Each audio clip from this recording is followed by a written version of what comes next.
Hello, I'm Tevin Stewart. I'm a senior at Basic High School. We'll be graduating this year 2017.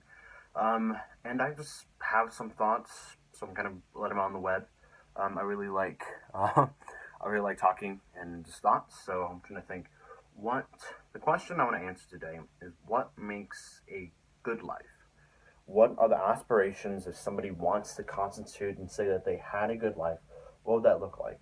Very simply, if somebody was on their deathbed and they're trying to convince me that they had a good life, or convince you that the life and the time they spent on this earth was well spent, how would one go about that? Well, there's a few key ideas. I think a few key restraints. Obviously, I hate it when people try to put on either religious ideas or philosophical ideas and say it's a size one fits all, as in like what works for the masses will work for the individual. That often is not the case. So again, so I like to that's kind of like the same idea of negative rights. The government in the United States Constitution has negative rights, saying what it can't do to you. And so I like to say that instead of just positive rights, there are some positive rights like the military, but on the most of all, it is a negative rights kind of doctrine.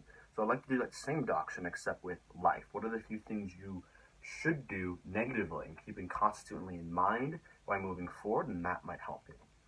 Mindfulness would be the first one. As Sam Harris said, our life is so short, and thinking if we act like we live forever, as in, would you be willing, as Sam Harris said, to watch that stupid movie twice if you thought your life was going to end? People are willing to waste times either in dead end careers or dead end relationships is because they think either subconsciously or they just don't make that logical leap that one day, yes, their time will end. Most people just act procrastinating and keep on going, even though their time is very precious and they should use it to the maximum effect. So keep in mind that your life is short. And for all scientific evidence, there is no afterlife. So we should also keep that in mind, considering this might be the only run we have.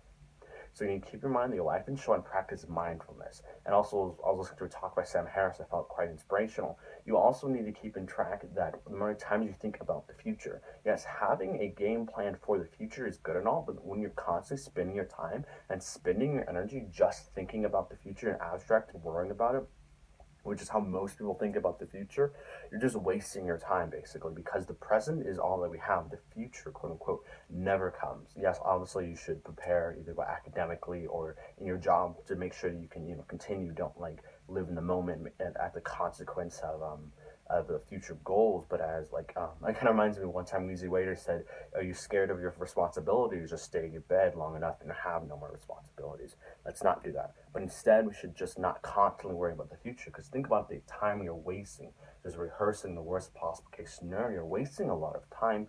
You're thinking that you'll live forever. You simply will not. You're wasting too much time. You're wasting time you do not have. Kind of reminds me of what Seneca said. He says, we die before our time because the amount of time we waste just thinking about unimportant thing or trifling matters. This is time that we could spend living our lives instead of just wasting it on this abstract idea that can never be. So, one, remember you're going to die, and it's probably going to be the end of you. Two, don't always worry about the future and the abstract because you're wasting your time, and the present is really all that really matters. Try to be happy in the present. Try to be in the moment. Try to experience much you have. Not a hedonistic philosophy, but just a mindfulness philosophy, a philosophy of the mind, of just focusing, breathing in, breathing out, constituting the moment, is how I like to say. Three, fear of death. Now, man is the only animal that we know of has evolved enough to fear death, as in we're just too damn smart. We know that death is coming when our ancestors, Australopithecus, go back forth. Eventually, human species, Homo sapien, which is what member we're all part of, we evolved to constitute the fear of death. This helped us create plans, buildings, helped us in the wild. But now it's kind of becoming an existential crisis. That's why most people turn to religious. That's why most people turn to other means because they're distract themselves because they fear death. Denial of Death is a great book. You want to dive deeper into the subject. But reason we shouldn't fear death is because, as Epicurus said, which is really great works, honestly. We don't have any of his full works. We have fragments, but Epicurus, and please correct me in the comments if I butcher this, but I believe what his main idea was, where death is, I am not. And where I am, death cannot be.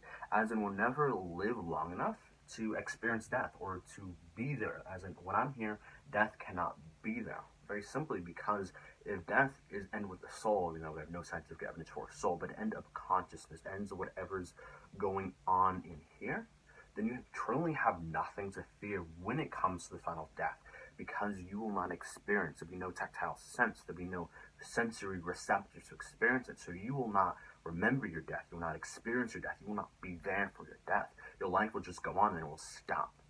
But you'll never have a second in which you say, my life is over. You can, okay, the way I put it, you can never say this as a true statement.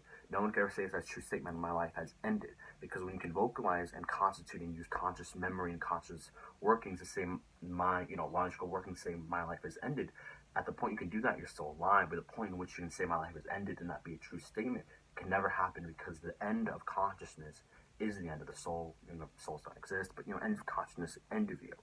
And you'll never experience it.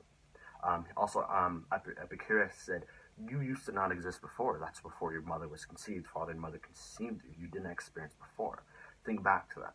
You don't fear that. You don't fear non-existence, and you experienced it before. It's just going to be like that. There's truly nothing to fear. So a few of my ideas about how to live a good life. Again, I'm just a high school senior. Don't tell me how to run your life. Probably woefully underqualified to do this. Just some thoughts. Things keep in mind. 1, just don't be so worried about the future. 2, remember the moment. Don't act like you're going to live there. But 3, finally, when Santa Muerte comes for us all, remember, you'll never experience her loving embrace. All right, everyone, take it easy.